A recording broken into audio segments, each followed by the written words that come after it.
సామాన్యుడు కాదు, ఉండండి మేము పాలిస్తాము అని చెప్పి పెరుమాళ్ళకి ఆరగింపు చేసిన పాలిస్తే ఆయన గట్టగట్టా తాగేశారు. అదే ఆయన తీసుకున్న మొట్టమొదటి ఆహారం.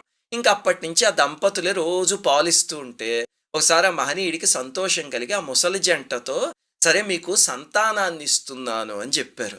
అంత వయస్సులో వాళ్ళు యవ్వనవంతుల కింద అయిపోయి ఒక కొడుకుని కని కణికన్నన్ అని పేరు పెట్టారు. ఆ పిల్లవాడు ఈయన చుట్టూనే తిరిగేవారు. ఈ ఆళ్ళవారి చుట్టూనే. అందుకని కొన్నాళ్ళకి ఆ తల్లిదండ్రులు పోయాక కణికన్నను ఈ గురువుగారి వెంటనే వెళ్ళిపోయాడు. వీళ్ళిద్దరు కాంచీపురం వరదరాజస్వామి ఆలయానికి ఒక కిలోమీటర్ దూరంలో యథోక్తకారి ఆలయం అని ఉంది కదా!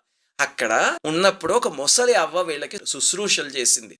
ఆయనకి సంతోషం కలిగి, "అమ్మ నీకేం కావాలి?" అంటే, "నాకు యవ్వనం కావాలి" అని అడిగింది ఆ అమ్మాయి. అప్పుడు భగవంతుడి మీద ఒక పాశురం పాడేసరికి యవ్వనవతి మహాసౌందర్యవతి అయిపోయింది. పల్లవరాజు ఆ దారిలో వెళ్తూ ఆమెను చూసి మోహించి వివాహం చేసుకున్నాడు. ఆయన ముసలివాడైపోతున్నాడు. ఆవిడ అలాగే